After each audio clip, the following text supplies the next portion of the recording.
তো ছাগল যারা পালে তারা জানে ছাগল পালা কত কষ্ট। ওরে ডানে টান দিলে ও কই যায়? রশি ধরে বায়ে টান দিলে কই যায়? সামনে টানলে কই যায়? পিছনে টানলে কই যায়? সারা সপ্তাহ আপনি সময় পান না এটারে গোসল করাবেন, ভাবলেন আজকে জুমার দিন আমিও গোসল করি, এটারও গোসল করাই। এটারে আপনি পুকুর ঘাটে নিবেন, টান দিয়েছেন, ওর বাপের কিরা ও 1 ইঞ্চিও সামনে যাবে না, ঠিক কি না?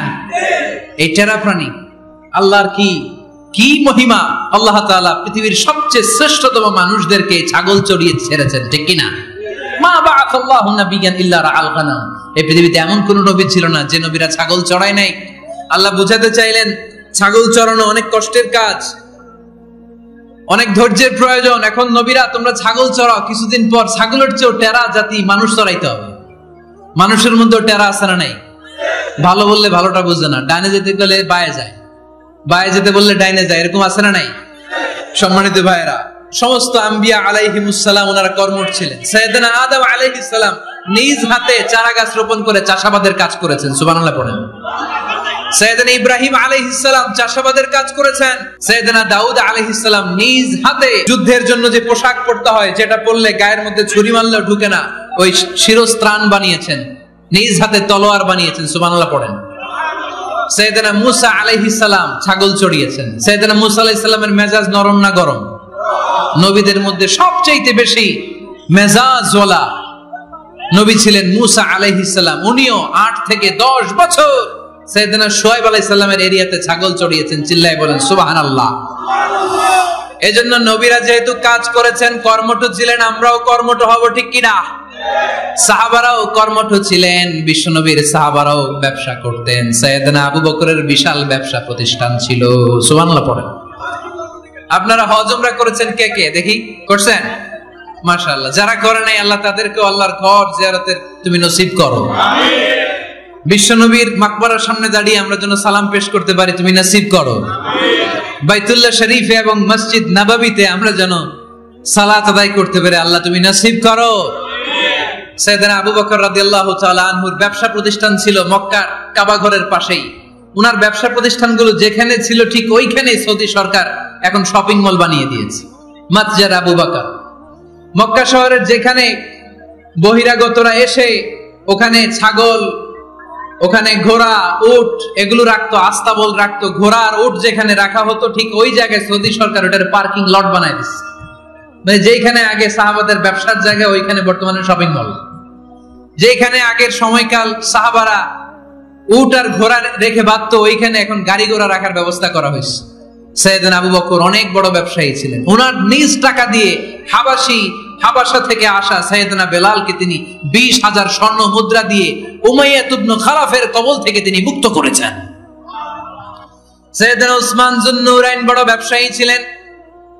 নিজের টাকা দিয়ে মদিনার মুসলমানেরা পানি খেতে পারে না, বিইরে রুমা নামে একটা কুয়া ছিল, এই কুয়ার মালিক ছিল ইহুদি। মুসলমানেরা পানি খেতে গেলে এসে বকা দিত, পানি খেতে দিত না।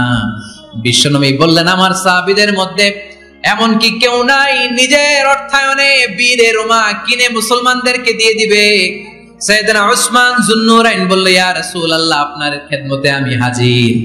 মুহূর্তের মধ্যে সাইয়েদনা উসমান যুন্নুরাইন নিজের অর্থায়নে বীরে রোমাটা কিনে মুসলমানদের জন্য সদকা করে দিয়েছে।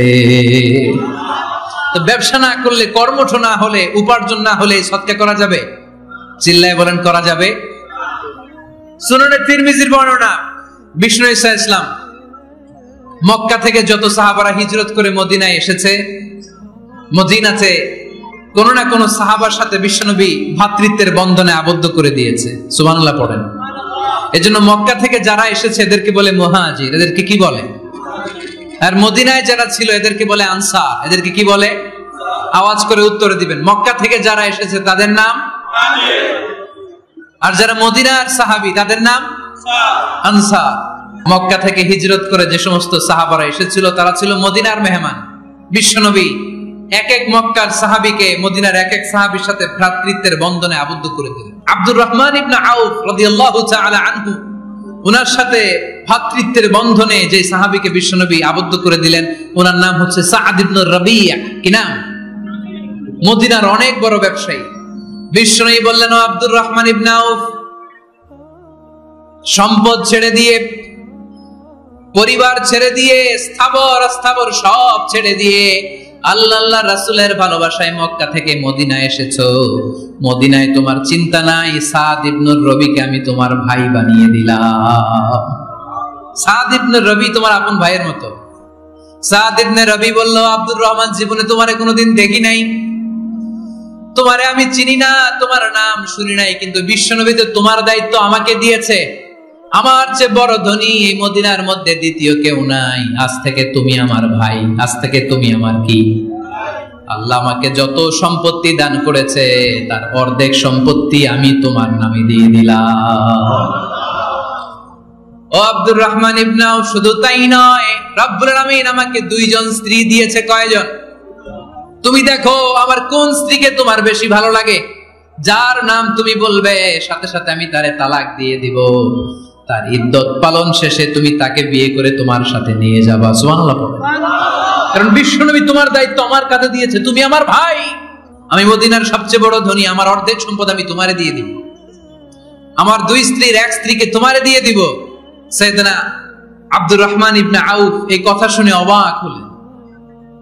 অবাক হয়ে উনিও এক অবাক কথা বললেন।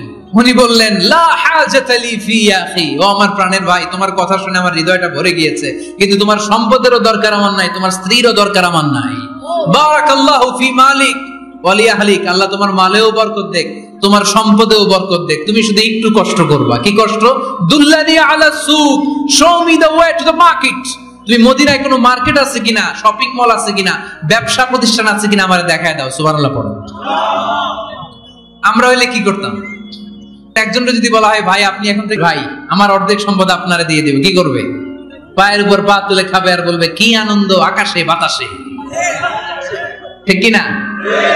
এরপর যদি বলি, ভাই আমার দুই বউ, যেটারে সুন্দর লাগে বলেন তালাক দিয়ে দেই, নিয়ে যান, কি বলবে? কি আনন্দ আকাশে বাতাস। আল্লাহ রাসূলের সাহাবী আব্দুর রহমান ইবনে আউফ বললেন, লা হাজাতা লি ফি, আমার দরকার নেই। দুল্লানি আলা সুক, just show me the way to market. এখানে মার্কেট কই আছে দেখায় দাও। অবাক হয়ে গেলেন সাদ বিন রবি, বললেন, ও আব্দুর রহমান ইবনে আউফ, ঠিক আছে, তুমি যদি নিতে না চাও তোমারে আমি জোর জবরদস্তি করব না। শুনে রাখো, মদিনাতে ইহুদিদের কয়নুকার একটা বাজার আছে। এই কথা বলার সাথে সাথে আব্দুর রহমান ইবনে আউফ চলে গেলেন। এর পরের দিন অল্প কিছু পনির আর ঘি দিয়ে ব্যবসা শুরু করলেন। পনির আর ঘিয়ের ব্যবসা করতে করতে করতে করতে ব্যবসায় তিনি এত লাভ করলেন, উনি বললেন, আমি যদি কখনো মদিনার বালুর মধ্যে হাত দিতাম, ওই বালুটারও সোনা বানায় দিত কে? দুল্লানি আলা সুক। কর্মঠ যুবক ভাইরা, এ আব্দুর রহমান ইবনে আউফ আমাদের প্রেরণা। উনি অন্যের ঘাড়ে পাড়া দিয়ে খেতে চায় নাই, আরেকজনের উপর ডিপেন্ডেন্ট বা নির্ভরশীল হতে চায় নাই। তিনি স্বাবলম্বী হওয়ার শিক্ষা, লেসন কিয়ামত পর্যন্ত গোটা বিশ্বের যুবকদের জন্য রেখে গিয়েছে। চিল্লায় বলো ঠিক কিনা? দুল্লানি আলা সুক, show me the way to market. Market কোথায় দেখাও।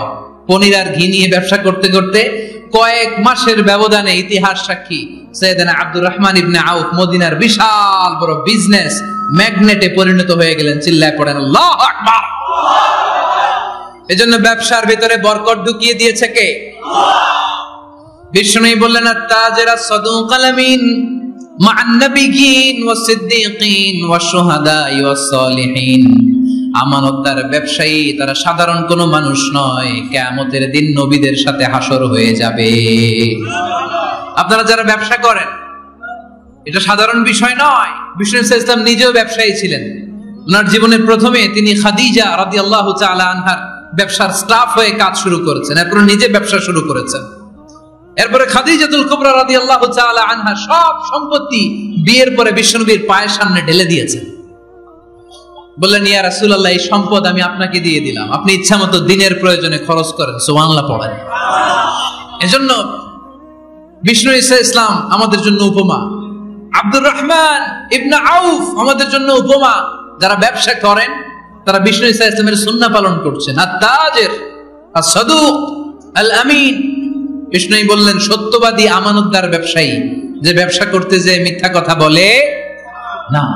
অনেক ব্যবসায়ীরা আছে পণ্য চালানোর জন্য মিথ্যা কথা বলে আর কসম কাটে, আছে না নাই? এমনটা করা যাবে? সকালবেলা স্ত্রীরে বলে, এই গরুগুলা বিক্রি করবো, তুই একটা দাম কত কমো? স্ত্রীরে শিখাই দিচ্ছে এই গরুর দাম তুই 40,000। তো বউ বলে ঠিক আছে, দাম কইলাম 40,000। তো এরপরে বাজারে যখন গরু বিক্রি করতে যায়, একজন যখন বলে যে ভাই এটা 30,000 টাকা দিয়ে কিনবো, ভাই আল্লাহর কসম সকালে একজন 40,000 দাম কইছে, আমি দেই নাই। আছে না নাই? কৌশল করে, বউরে শিখাইছে সকালে, তুই দাম কর 40,000। তো বাজারে যে সকালে একজন দাম করছে, দাম করে কইছে 40,000 দেই নাই, আপনার 30,000 কেমনে দেই? এরকম ডাকাইত আছে না নাই? আরে নাই, আমি কই নাই, এরা কই আছে। সম্মানিত ভাইয়েরা, এজন্য আজকের মাহফিল থেকে আমরা যেটা শিখলাম সেটা হচ্ছে পরিশ্রমে কোনো লজ্জা আছে? আমরা কাজ করে খাবো, ঠিক কিনা? Never under estimate any job. যুবক ভাইয়েরা শুনতেছ? এরকম আওয়াজ করতে হবে, কান খাড়া করে শুনো। Never under estimate any job. কোন চাকরিকে ছোট করে দেখা যাবে না। whether it's small or big, you don't care. এটাতে কেয়ার করা যাবে না। ছোট্ট চাকরি পাইলে ঢুকে যাবা, বড় অফার আসলে পরে ঢুকবা। এটা ছোট কাজ, এটা হোটেলের ওয়েটার, এটা ছোট্ট স্টাফ, এটা কেরানি না, কাজ কাজই। কাজের মধ্যে কোনো ছোট বড় নাই। খেটে খাওয়া মানুষকে বিশ্বনবী অনেক সম্মান করতেন। বিশ্বনবী সাল্লাল্লাহু আলাইহি ওয়াসাল্লাম খেটে খাওয়া মানুষদেরকে এত ভালোবাসতেন, বিদায় হজের মতো এত গুরুত্বপূর্ণ ভাষণও এই মেহনতি মানুষদের কথা বাদ যায়নি। সুবহানাল্লাহ পড়বেন না? দিনটা ছিল জুমাবার। বিশ্বনবী সাল্লাল্লাহু আলাইহি ওয়াসাল্লাম আরাফাতের ময়দানে দাঁড়িয়ে ঐতিহাসিক একটা ভাষণ দিলেন। এই ভাষণের নাম হলো বিদায় হজের ভাষণ। এই বিদায় হজের ভাষণেও খেটে খাওয়া মানুষের কথা বিশ্বনবী বাদ দেয় নাই। বিশ্বনবী বলেছেন, আরিক্কাকুম, খবরদার অধীনস্থ কর্মচারীদের সাথে খারাপ আচরণ করো না। আতঈমুহুম মিম্মা তাকুলুন ওয়াকসুহুম মিম্মা তালবিসুন। খবরদার মনে রেখো, তোমরা যা খাবে তোমাদের অধীনস্থ কর্মচারীদেরও তা খাওয়াবে, তোমরা যা পড়বে তাদেরও তা পড়াবে। বিশ্বনবী শেষ নিঃশ্বাস ত্যাগ করে যাওয়ার আগে যেই কয়েকটা কথা বলেছিলেন তার মধ্যে মেহনতি মানুষদের জন্য কথা আছে না নাই? বিষ্ণু ইসলাম যখন শেষ নিঃশ্বাস ত্যাগ করবেন, তিনি বলেছিলেন, আসসালাত আসসালাত, উম্মতেরা নামাজ নামাজ নামাজ ছেড়ে দিও না, নামাজ তরক করো না, নামাজ কাজা করো না। আর বলেছিলেন, ওমা মালাকাত আইমানুকুম, অধীনস্থ কর্মচারীদের সাথে খবরদার খারাপ আচরণ করো না। যারা কর্মচারীদের সাথে খারাপ আচরণ করে, যারা মানুষের কাছ থেকে শ্রম নিয়ে কাজ করিয়ে টাকা দেয় না, কিয়ামতের দিন তাদের বিরুদ্ধে মামলা দায়ের করবে কে? কে করবে? হাদিসে কুদসি সাক্ষী বিষ্ণু ইসলাম বলেন, আল্লাহ তাআলা ফরমান, আনা খাসমুহুম সালাসাতুন আনা খাসমুহুম ইয়াউমাল কিয়ামা। তিন শ্রেণীর ব্যক্তির বিরুদ্ধে আল্লাহ বলেন, আমি নিজেই কিয়ামতের দিন মামলা দায়ের করব। I will be against them in the day of judgment. Three categories of people, I will be against them in the day of judgment. তিন শ্রেণীর লোক কিয়ামতের দিন তারা ছাড় পাবে না। আল্লাহ বলেন, আমি নিজেই তাদের বিরুদ্ধে মামলা দায়ের করব। এর মধ্যে এক শ্রেণীর লোক হচ্ছে রাজুলুন ইস্তাআজারা জিরান ফাস্তাউফা মিনহু ওয়া লাম ইয়াতি আজরা। একজন শ্রমিক ভাড়া করে তার কাছ থেকে কাজ নিয়েছে, কিন্তু তার পারিশ্রমিক আদায় করে নাই। এরকম আছে না নাই? দাপট দেখায়, দাপট দেখায় ইউনিভার্সিটির ক্যান্টিন গুলোতে। ইউনিভার্সিটির ক্যান্টিনে যে খায় মাগার বিল দেয় না, এরকম ডাকাইত আছে না নাই? চায়ের দোকানে চা খায় আগে পরে দিমু, বিল দেয় না, আছে না নাই? দোকানে যে পণ্য কিনে বিল দেয় না, পরে দিমু, আছে না নাই? কিয়ামতের দিন আল্লাহ তোর এই মাস্তানি ছুটাবে, চিল্লা এখন ঠিক কিনা? আনা খাসমুহুম, আমি নিজেই তাদের বিরুদ্ধে মামলা দায়ের করব। কথাটা কার? এজন্য বিশ্বনবী বললেন, খবরদার মেহনতি মানুষ, খেটে খাওয়া মানুষ, এদের দোয়া কবুল হয়ে যায়। আতুল আজিরা আজরাহু ক্বাবলা আন ইয়াজিফা আরাকুহু। খবরদার, বিশ্বনবী বললেন, শ্রমিকের ঘাম শুকিয়ে যাওয়ার আগে তাদের পারিশ্রমিক মিটিয়ে দাও। বিশ্বনবীর বিখ্যাত হাদিস, আতুল আজিরা আজরাহু ক্বাবলা আন ইয়াজিফা আরাকুহু। শ্রমিকের ঘাম মাটিতে লাগার আগে, শুকিয়ে যাওয়ার আগে তাদের পারিশ্রমিক মিটিয়ে দাও। কেননা তারা যদি বদদোয়া করে তোমার জীবনকে জাহান্নাম বানিয়ে দিবে কে? বিষ্ণু ইসলাম সব সময় খেটে খাওয়া মানুষদেরকে আগলে রাখতেন। সব সময় শুধু যে ভাষণে মেহনতি মানুষদের সাথে ভালো আচরণ করতে বলতেন, শ্রমিকদের সাথে ভালো আচরণ করতে বলতেন এমনটা নয়, ওনার ব্যক্তিগত জীবন ঘাটলেও দেখা যায় উনি শ্রমিকদের সাথে কেমন আচরণ করেছেন। বিষ্ণু ঈসা ইসলামের একজন খাদেম ছিল, আপনারা তার নাম জানেন? কি নাম? সবাই বলেন। আনাস। আওয়াজ করে বলেন, বিশ্বনবীর খাদেমের নাম? নামটা কেমন লাগে? ভালো লাগে? ছেলে হইলে রাখবেন তো? রাখবেন? অনেকে আমারে জিজ্ঞেস করে যে আমার একটা ছেলের নাম বলে দেন। এই এলাকার যদি কারো সম্ভাব্য আগন্তুক 2-1 মাস পরেই ছেলে পৃথিবীতে আসবে, এর নাম রাখবেন আনাস। নাম কি রাখবেন? খাদিমু রাসূলিল্লাহ, আল্লাহ রাসূল সাল্লাল্লাহু আলাইহি ওয়াসাল্লামের খাদেম। এই খাদেমের কাছ থেকে একটু শুনেন ওনার মালিক কেমন ছিল। শুনবেন নাকি কষ্ট হচ্ছে? সম্মানিত ভাইয়েরা খেয়াল রাখবেন, কোন পীর সাহেবের ব্যাপারে যদি আপনি রিপোর্ট চান, পীর সাহেবের বউয়ের কাছ থেকে শুনবেন। কথা কয় না? বোঝে নাই বোধহয়। একজন পীর সাহেব হুজুর উনি কেমন, রিপোর্ট নেবেন কার কাছ থেকে? কার কাছ থেকে? বউয়ের কাছ থেকে। একজন বড় সাহেব, বড় নেতা, তার ব্যাপারে যদি রিপোর্ট পেতে চান, আমি কয়েকটা জায়গা বলে দিই, এই জায়গাগুলো থেকে রিপোর্ট নেবেন। 1 নাম্বার তার ড্রাইভার, 1 নাম্বার। 2 নাম্বার তার বাড়ির দারোয়ান, 2 নাম্বার। 3 নাম্বার তার খাদেম, 3 নাম্বার। 4 নাম্বার তার ঘরের কাজের মেয়ে, 4 নাম্বার। এদের কাছ থেকে আসল রিপোর্ট পাওয়া যায়, ঠিক কিনা? এবার বিশ্বনবীর ব্যাপারে বিশ্বনবীর খাদেম কি বলে শুনবেন? বুঝে নাই বোধহয়। বিশ্বনবীর ব্যাপারে বিশ্বনবীর খাদেম কি কমেন্টস করছে শুনতে চান? খাদেমের নাম আরো জোরে বলতে হবে। আনাস রাদিয়াল্লাহু তাআলা, আনাস রাদিয়াল্লাহু তাআলা আনহু বলেন, বিশ্বনবী যখন মক্কা থেকে মদিনায় হিজরত করে আসলেন, মদিনার অলিতে গলিতে আনন্দের বন্যা বয়ে গেল। তলা আল বাদরু আলাইনা বলে সবাই বিশ্বনবীকে বরণ করে নিল, সবাই বিশ্বনবীর সাথে দেখা করতে আসলো। সবাই যখন আনসারী নারী পুরুষরা দেখা করতে যায়, আমার আম্মাও বলল, আনাস মক্কা থেকে বিশ্বনবী এসেছে, চলো তোমারে নিয়ে দেখা করতে যাই। আনাসের মা আনাস রাদিয়াল্লাহু তাআলা আনহু তখন খুব ছোট্ট, তিনি যে দেখে মানুষের ভিড়ে আনাসকে নিয়ে সামনে যাওয়া যায়, আর তিনি দেখলেন মদিনার অলিতে গলিতে মানুষের ভিড়, আনসারী আবাল বৃদ্ধ বনিতা নারী পুরুষ সবাই বিশ্বনবীর সাথে দেখা করছে। আর যারাই দেখা করছে হাতে কোনো না কোনো হাদিয়া নিয়ে বিশ্বনবীর সাথে দেখা করতেছে। সুবহানাল্লাহ কইবেন না? আনসারী যত সাহাবারা বিশ্বনবীর সাথে দেখা করতে এসেছে, কি নিয়ে আসছে? কথা কয় না? তাহাদাও তাহাব্বু, হাদিয়া দাও, একে অপরকে হাদিয়া দাও, তোমাদের মধ্যে ভালোবাসার বন্ধনকে বাড়িয়ে দিবে কে? আনাসের মা বললেন, আমি মানুষ ধাক্কাতে ধাক্কাতে বিশ্বনবীর সামনে পর্যন্ত গেলাম, যে দেখি সবাই বিশ্বনবীরে হাদিয়া দেয়। আমি বিশ্বনবীর সামনে যে কাঁদো কাঁদো স্বরে বললাম, ইয়া রাসূলুল্লাহ, ইয়া হাবিবাল্লাহ, লাম ইউবকি রাজুলুন ওয়ালা ইমরাআতুন মিনাল আনসার ইল্লা ক্বাদ আতহাফাকা বিতুহফা। ও নবী, আমি দেখতে পেয়েছি আনসারী এমন কোন নারী নাই, এমন কোন পুরুষ নাই যে আপনাকে আপনার হাতে কোনো না কোনো হাদিয়া দেয় নাই। ওয়া ইন্নী লা আকদিরু আলা যালিকা মা উতহিফুকা বি, কিন্তু ইয়া রাসূলুল্লাহ, ইয়া হাবিবাল্লাহ, আমার কাছে তো কোনো টাকা নাই, আমার কাছে কোনো পয়সা নাই, আমার ঘরে এমন কোনো জিনিস নাই যে জিনিসটা আমি আপনারে হাদিয়া দেব, ইল্লা ইবনি হাদা, আমার এই নার ছেড়া ধন কলিজার টুকরা সন্তান আনাস ছাড়া। ও আখিরি জামানার পয়গম্বর, আমি আমার কলিজার টুকরা আনাসকে আপনারে হাদিয়া দিয়ে দিলাম।